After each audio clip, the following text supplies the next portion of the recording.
So the typo is that T1 should be S1 and the values are stored in this way. 4, 5, 6, 7, 8, 9, 10, 11. So what's in number 6? So let us put in the values HELLO and then a space, then WORLD.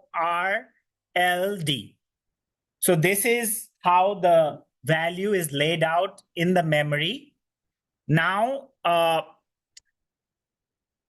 for if we want to access a byte which is 6 bytes away from S0, which is 6 bytes away from S0, what we will get is this W over here. So 0, 1, 2, 3, 4, 5, 6, right? So we get W as the result. For this one, it will be an error because it's not word aligned. But because this offset is here, we like logically we would start getting value from here because but it's not word aligned, so it will be an error. But if it was like this, then we multiply it with the like to get the offset, we multiply it by 4. But when we are using MIPS code, we have to put in the multiplied version. So this will basically point to this location. But there will be an error. The word align is so it can only start from start from bytes 0, 4, and 8. That's yeah, 0, 4, 8. Yeah. So it might cause errors if you start from the middle. Okay. So any questions? Yes. Just because it should start from 0 and we won't get the error. Let's just yes, let's just run it on Mars. That would be the best option.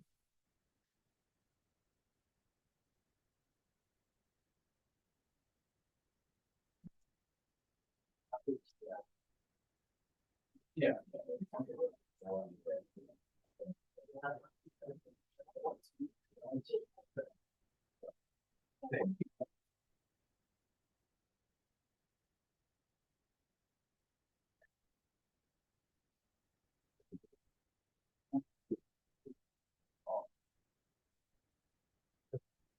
Ooh. This really...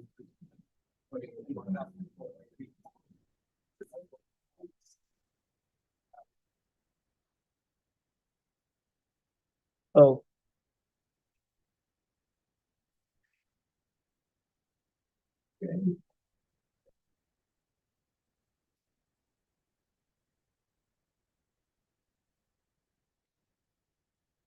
Okay, so here, when we are running it,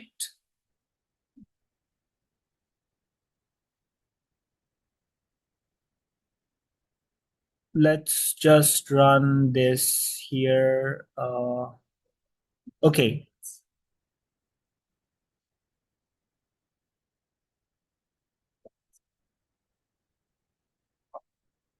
So see, we got 57 over here. 57 should be 57 should be W, which is in the 6th position. So 0th position, 1st position, 2nd position, 3rd position, 4th position, 5th position, we have space, and in the 6th position, we have W. And if we run the next line, we get an error because it's not, we get an error saying like fetch address not aligned. So just, you know, a word should start from 0. Where's the Mars simulator? So this is how it's laid out. if we use the annotation tool over here. Okay, so if it's laid out like this is the 0th position, the 1st position, the 2nd position, the 3rd position. If we were to get a result, it should point to this position. But because we are getting like 4 boxes, ideally we should start getting boxes from here. From here we get 4 boxes. From here we get 4 boxes. If we want to access something in the middle, it causes an error. So that's that. And this basically points at the 6th box, which is so 4, 5, 6. So in the 6th box, we have W. In the 5th box, we have space. And this basically should point to this 2nd box, but we can't load it. It causes an error. Okay. And this should be S1. In the question, I did a typo. Any questions on the on topics that are in the quiz, in the midterm? So I can cover them in the first part of this class. On the second part of this class, I'll cover kmaps. Yeah. So like for each byte, we have 8 bits. The 2 to the power of 8 is 256. So do we have that many bits because that's the amount of ASCII values that we could possibly put into a byte?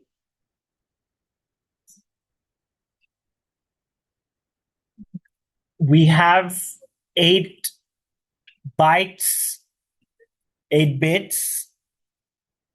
Like, so what was the convention is initially people thought, okay, we only need English, right? So 8 bits is a lot. With 8 bits, you can do a lot of things. 2 to the power 8, right? 256 characters. We only have how many characters in English? 26, right? So we can fit it in. But then came Chinese and all languages. Now we use Unicode.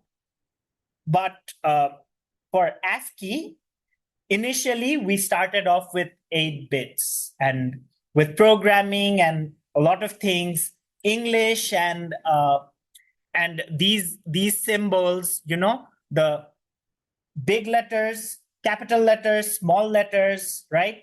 And these symbols, and there are some other symbols like you know, some Greek symbols for math. So 256 was enough there. So they took 8 bits, but now we have Unicode, which is bigger.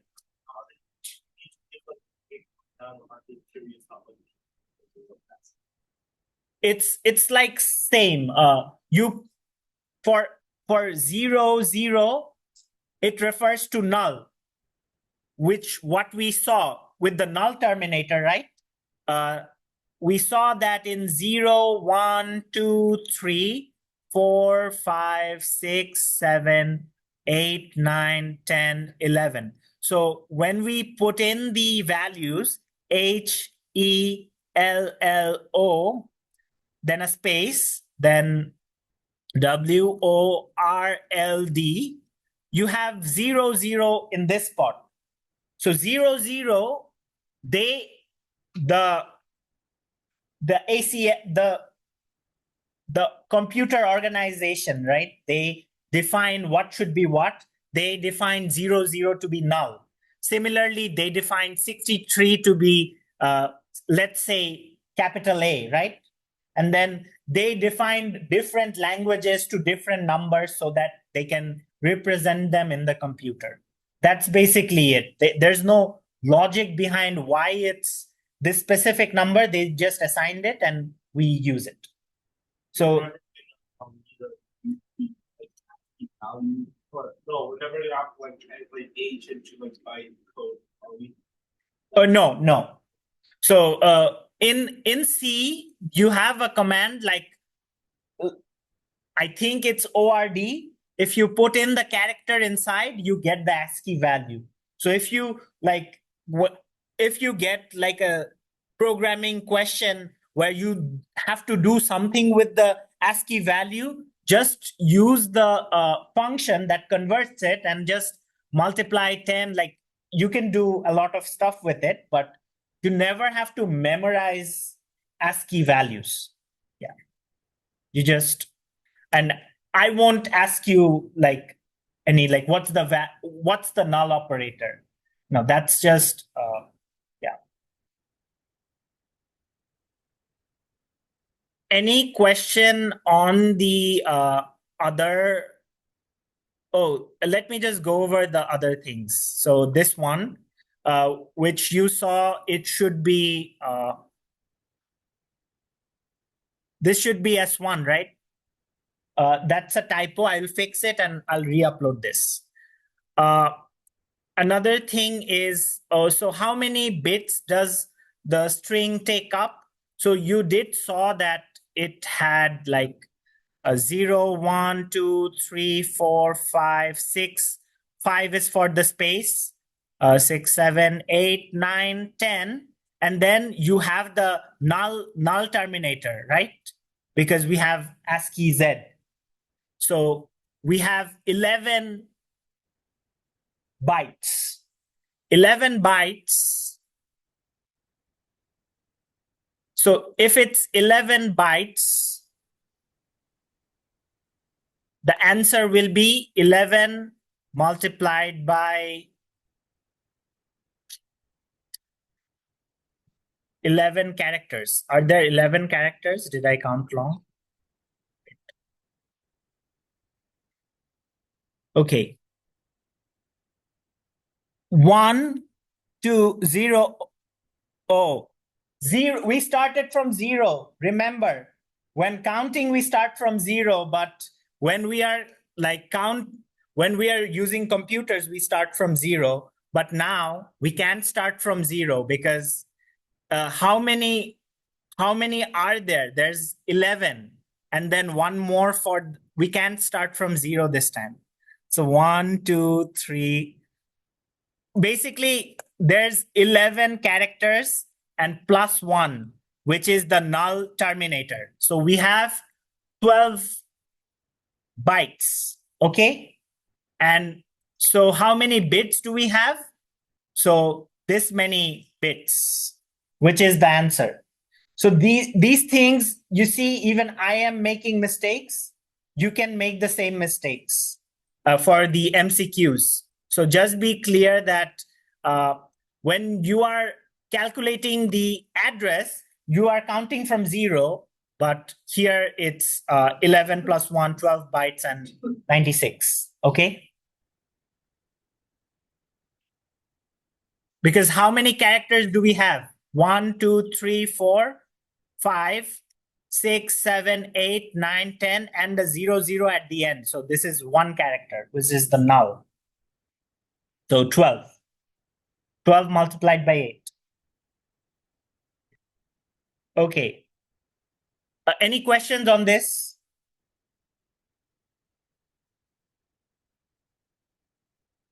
No questions. Ooh. Okay, so here it's basically given in your cheat sheet. So after this class, I'll upload a version of your cheat sheet. You can find a version after at the end of the exam. So this will be your cheat sheet, and you have the information. What values get saved by what registers, right? So for the callee save registers, you save the save registers, the S registers. And the question 3 asks, what does the callee save? So here,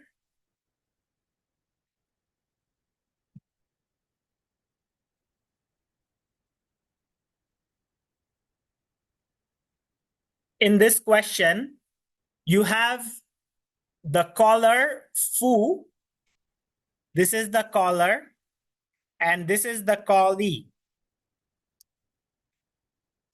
So if Gu uses T1 or A1, it won't save it, because it's not his job. But if Gu uses S1, right, it will have to save it and give back. So that's why, and it's also in your cheat sheet, which are the caller saved, which are the callee saved. So the answer is S0 to S7. Okay.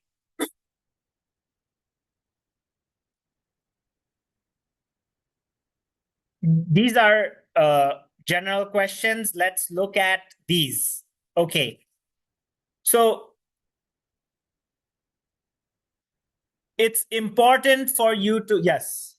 Question. So if Gu was also a caller, you want to save A as well, correct?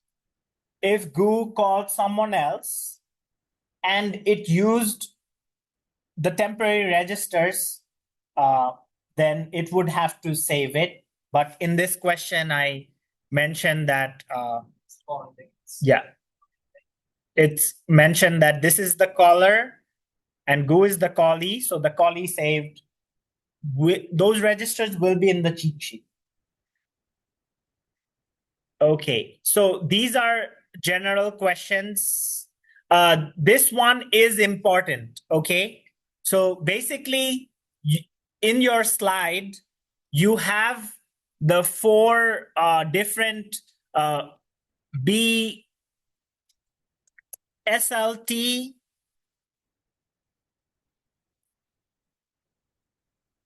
not SLT, BLT, branch less than, branch less equal, branch greater than, branch greater equal, right? And you have their corresponding, these are pseudo codes, pseudo instructions. You are allowed to use this when you are implementing the loop, right? You are allowed to use these four, and you can use LI and LA. So these are the approved pseudo instructions, which I gave in the cheat sheet. I'll upload a separate cheat sheet today, just after the class. But you can use these, right? But there could be a question: what's the equivalent pure instruction for these, right? And then you have to know what's the equivalent instruction. Maybe it could be this equivalent thing won't be in the cheat sheet.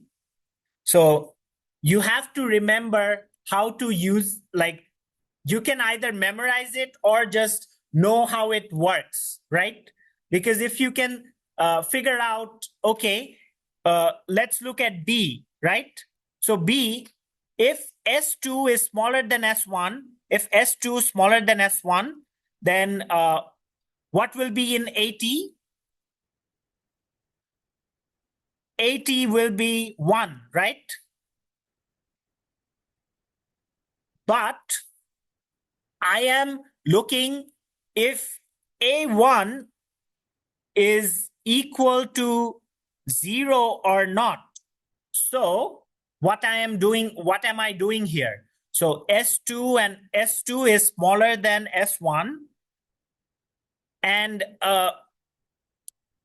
if it is not this, then I'm jumping into the label. If the answer is 0, then I'm jumping into the label. So S2 is S1,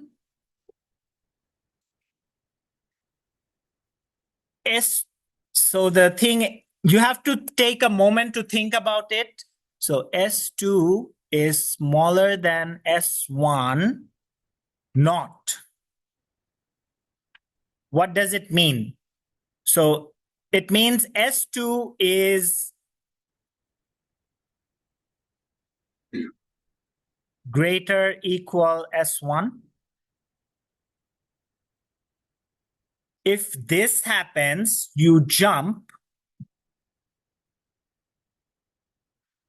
So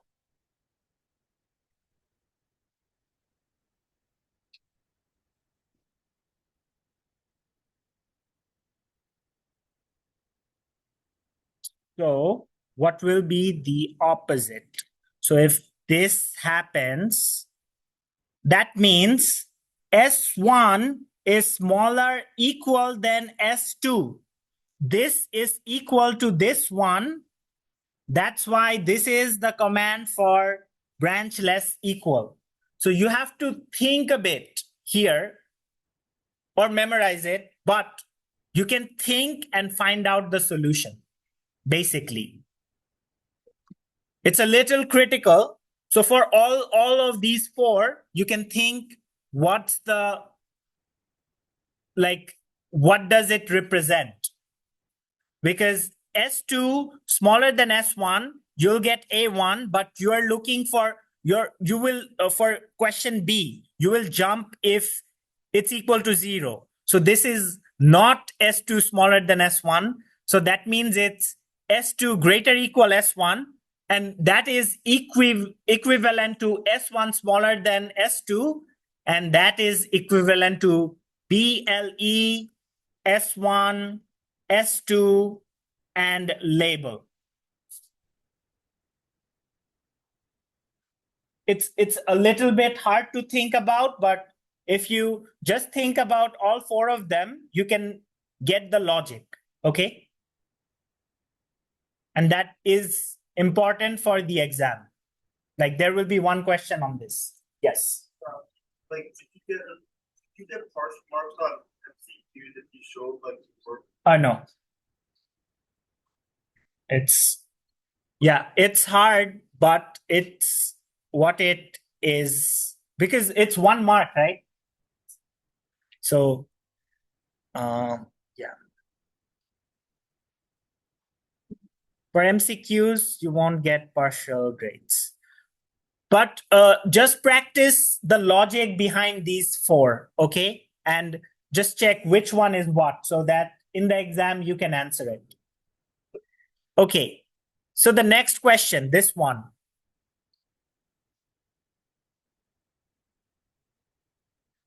This is 53, right? So you first have to find 53 in binary. That's not an easy task, but we can do it.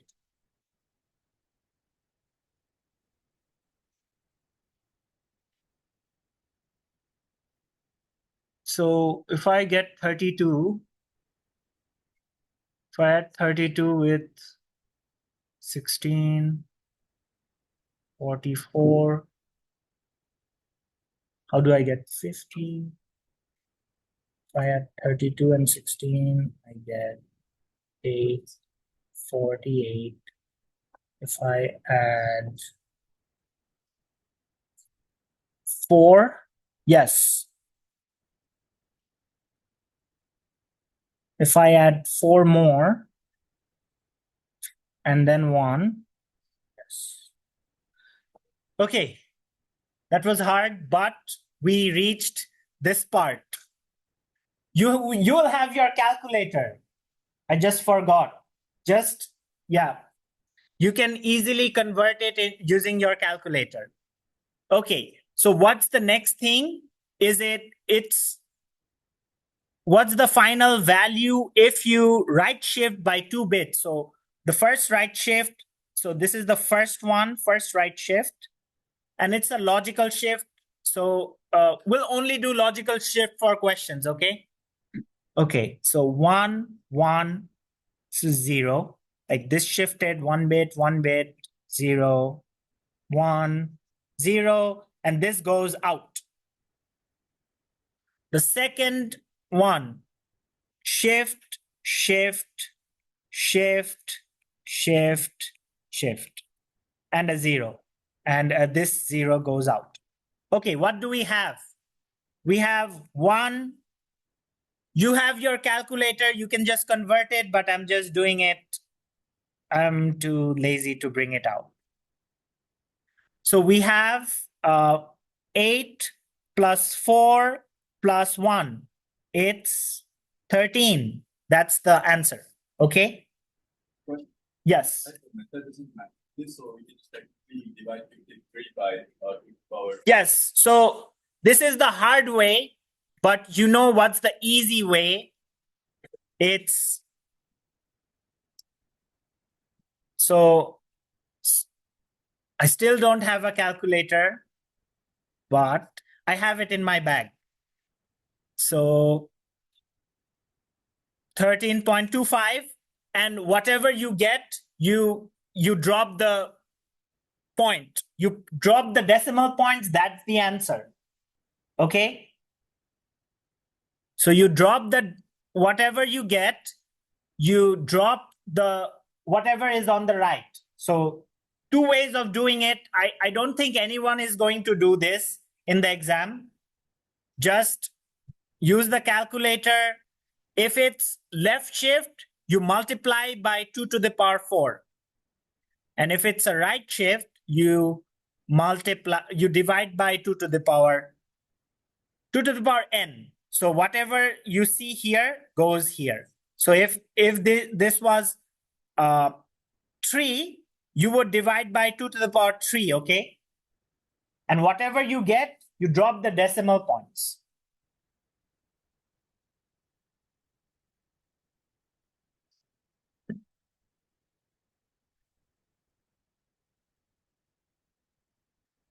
This question, so a lot of F's, right? So anything that starts with like that is 8 bits long and it's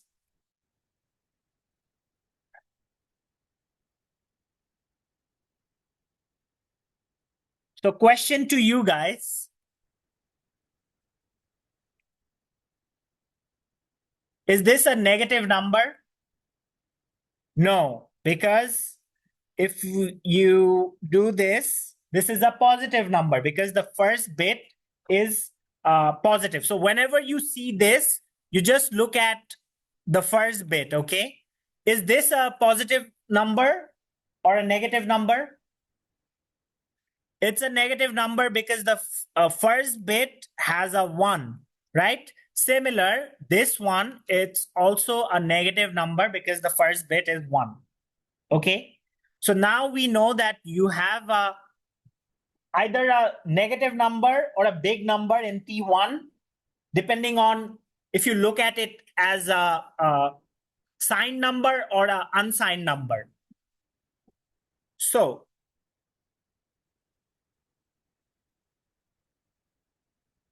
on the first question, we don't consider it as an unsigned number. We consider if you are not said the you, or if you are not mentioned specifically, it's unsigned, you have to consider that it's signed, okay? And for this, what you have is T1 smaller than T2, okay? If yes, then S1 will be 1. Else, S1 will be 0, okay? So we didn't mention it's unsigned. So what is T1? A negative number, right? And we know negative numbers are smaller than positive numbers. So T1 is actually smaller than T2 and the answer is 1, okay? In the practice quiz, in the practice online quiz, we didn't have 8 bits, right? We have 4 bits. It was mentioned that T1 was this, right? So what T1 was actually was, because in MIPS we consider 32 bits. But it's unfair to you guys because I didn't specifically mention we're using MIPS 32-bit. So some people reached out to me. So I said I would consider like both answers. But this is, if I mention it's a 32-bit or we're using MIPS 32-bit. So this is also a positive number. Okay? Because this is basically this. You have to sign extend. Okay, for the next question, it's asking whether S2 is 0 or 1. Wait. Whether S2 is 0 or 1. So again, T1 is smaller than T2. Question mark. Yes will be 1 and no will be 0.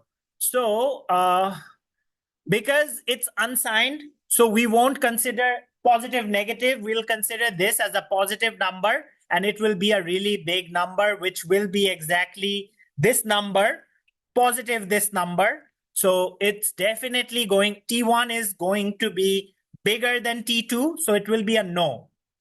Okay? Because we're considering a unsigned version of this, so it's a big positive number. So that's why for the second question, the answer is 0. Third question.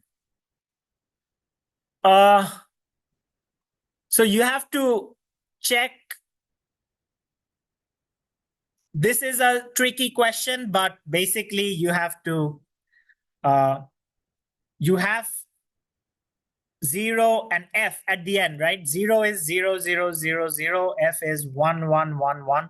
You can do it with the calculator or any other way, but basically shifting it 2 times will result in like after the first shift, if it will be this.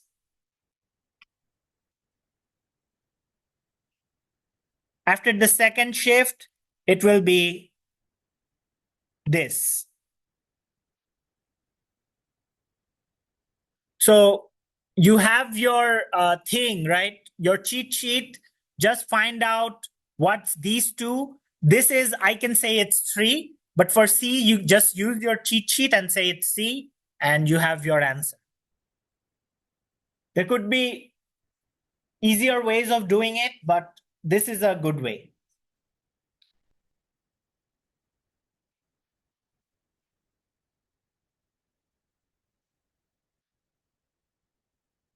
This one just says, like, if this is the starting way, what will be the ending command?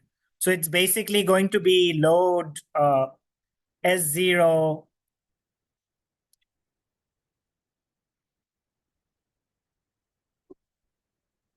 You don't have to be in the same order, but basically this is what we have to do. And then add I SP plus 8. Let's check if we are correct. Yes, we are correct. S1, S0, yeah. So if you know how to put value in the stack and get it back, you should be okay with this question. No more questions. Any questions about these questions? Like, do you want me to go over any of the answers? I did go over them in the practice class. Yes.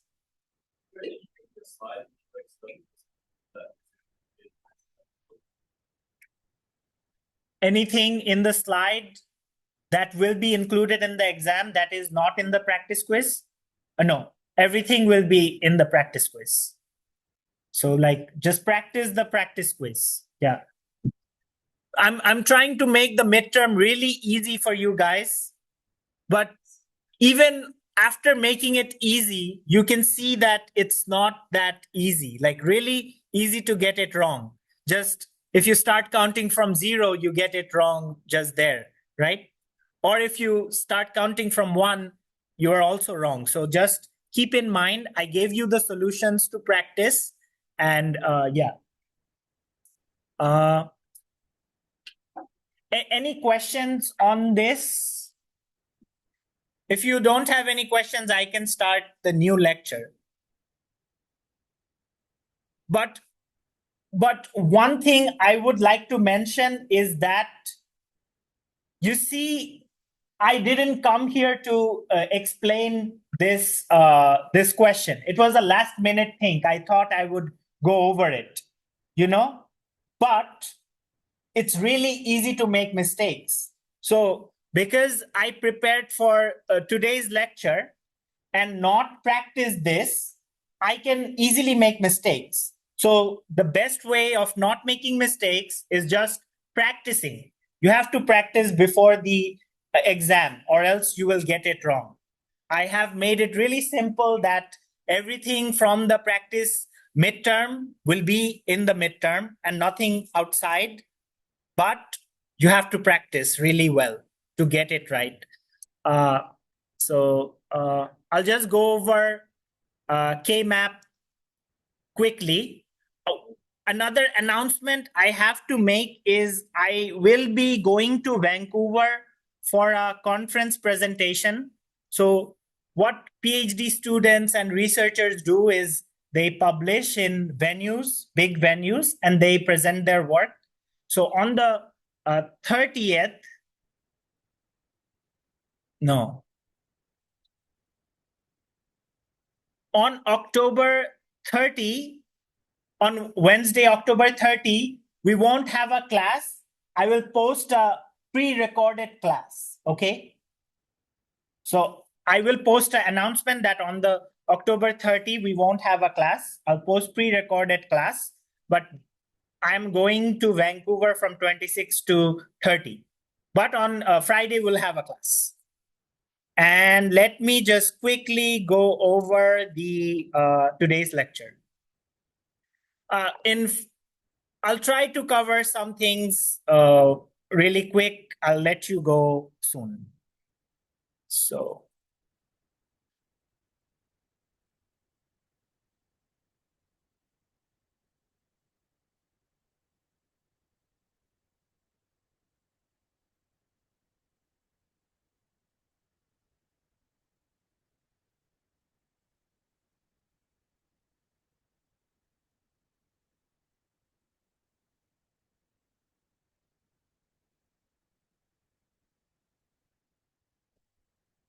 Okay, so we did go over a lot of things in the previous class, and we said that we'll be looking at kmaps.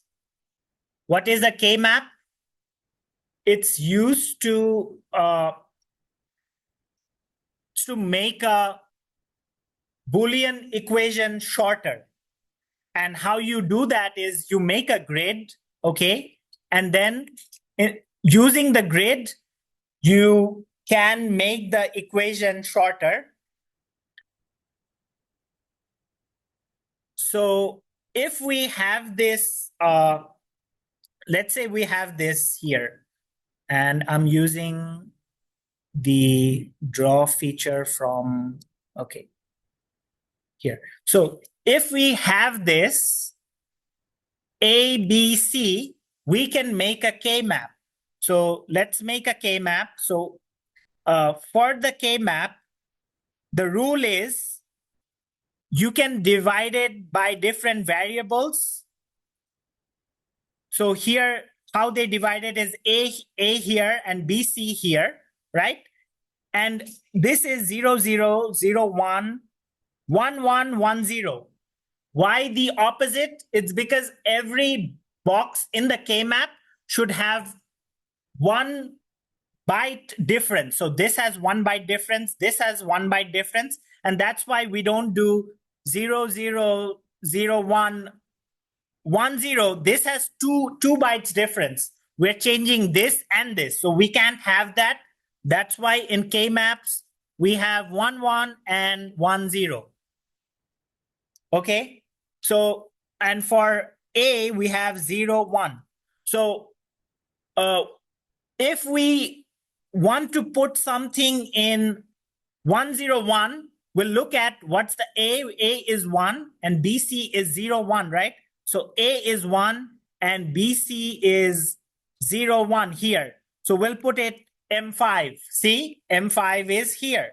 That's how the 2D grid in the K map is arranged.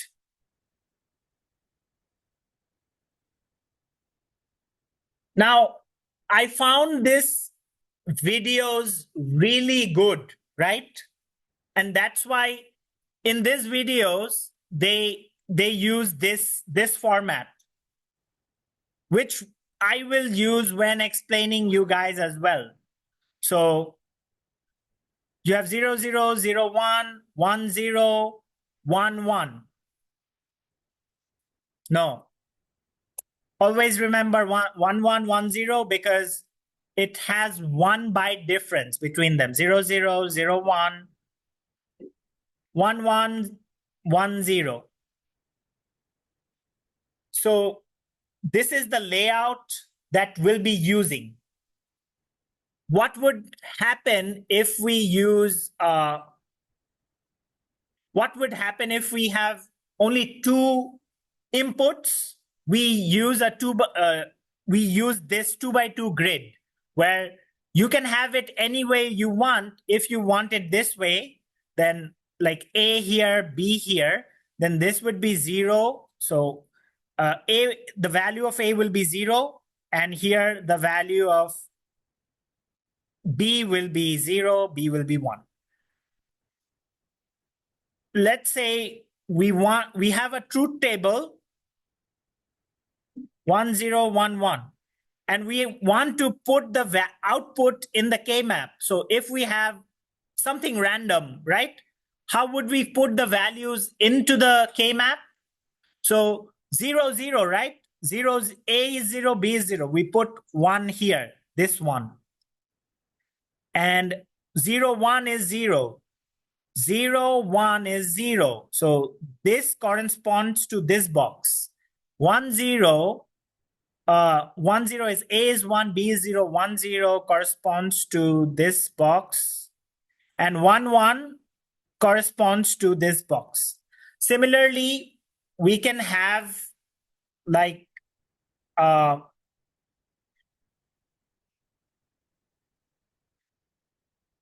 we can have a 3-bit, like 3 inputs, and then this is how it's laid out in the slides, and this is how it's laid out in the video, right? So, and this is how it's laid out in the slide, this is how it's laid out in the video. So using it, we can simplify Boolean equations.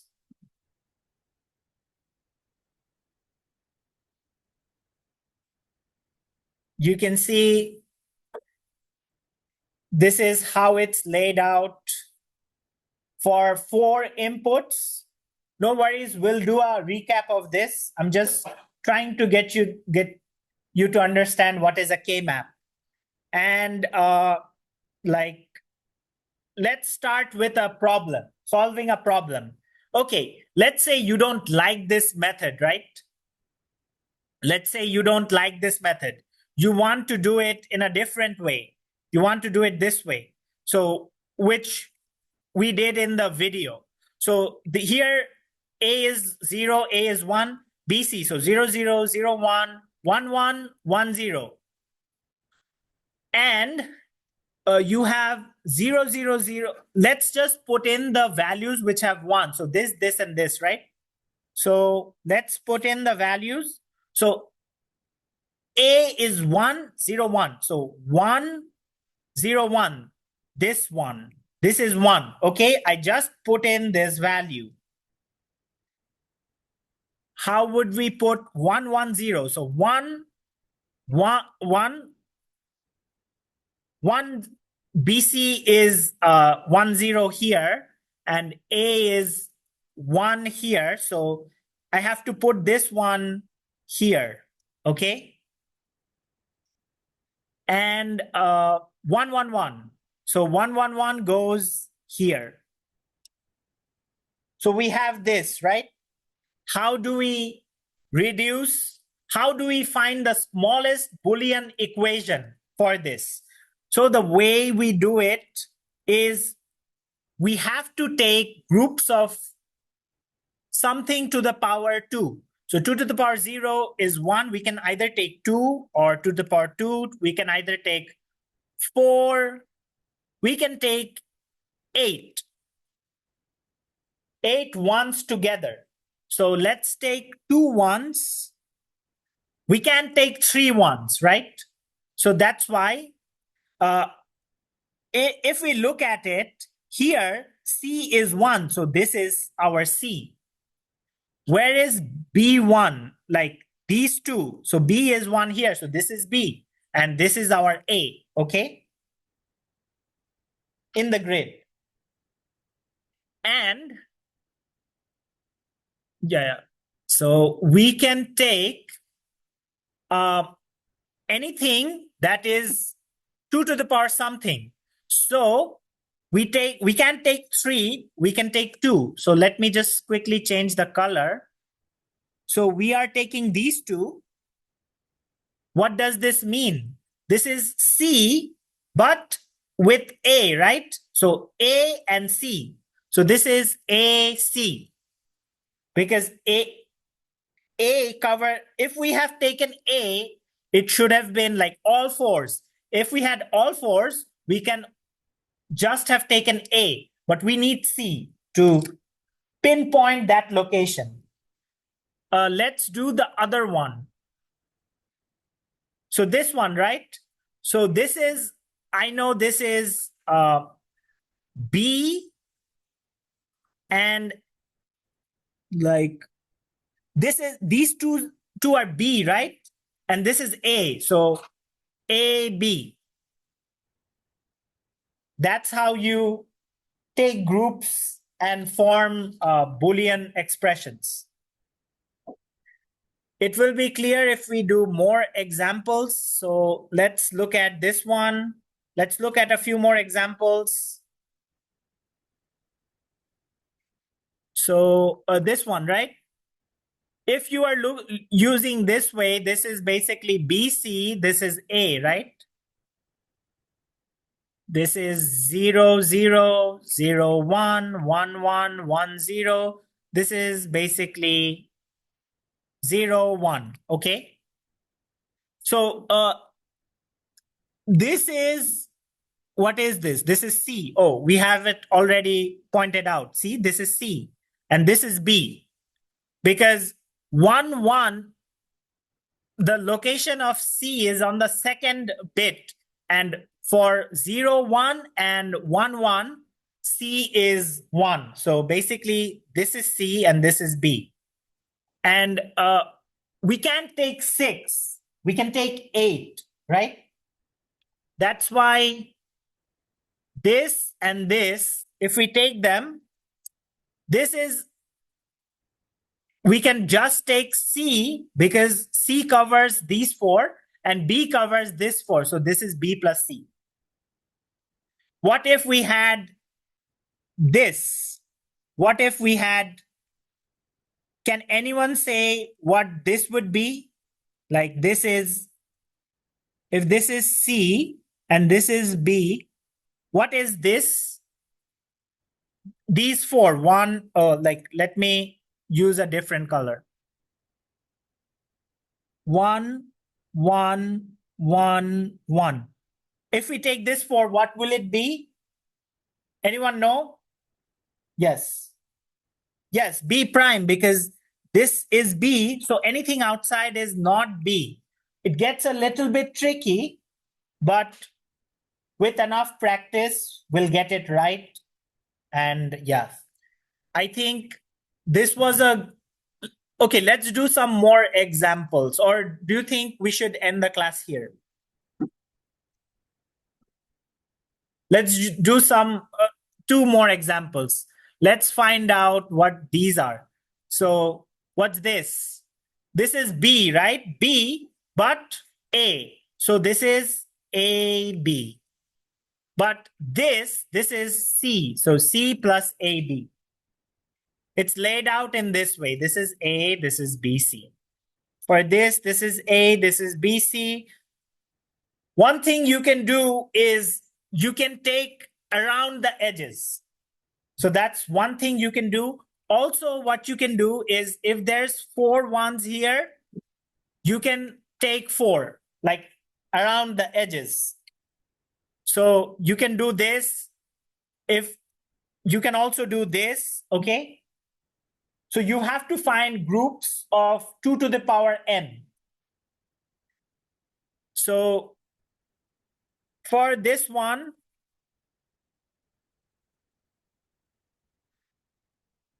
these 4, this is C. So everything outside C is selected. So this is C prime. But these 2, this is B and this is A. So it's C prime plus AB. Okay. But I will cover this again because this is a really complicated thing. But with practice, you can find these. So yeah, we can do these 2 really quick. So the first thing you need to identify is how are we defining it? This is basically A, B, and this is C, D. Okay. So this 0, 0, 0, 1, 1, 1, 1, 0. 0, 0, 0, 1, 1, 1, 1, 0. How do we find which ones are D? So C is 0 here, C is 0 here. So C is 1 here, C is 1 here. So basically this is C. And this is D because 0, 1, 1, 1. Like both the second, this is D. This is A and this is B because this is 1, this is 1. And if we like to take whole like this 4, how do we do that? So basically we see that this is inside D and also inside what else? Inside, this is inside D, okay, and also inside what else?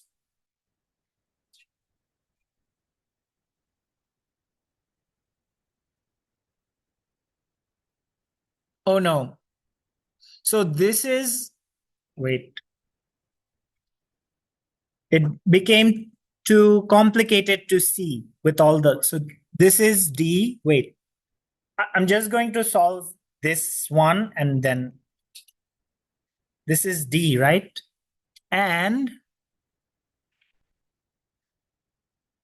it's outside C. So it's C prime and D.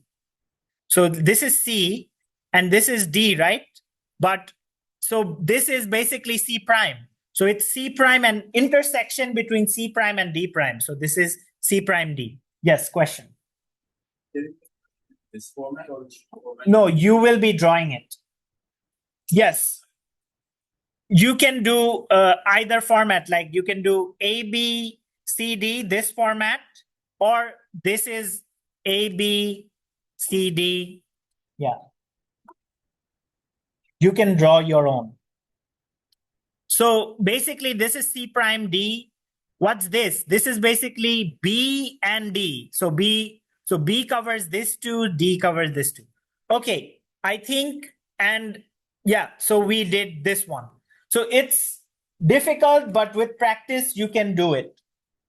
And best of luck for the midterms. Next class is the midterm. I'll post an announcement on, yeah, what is in the cheat sheet. So best of luck next class.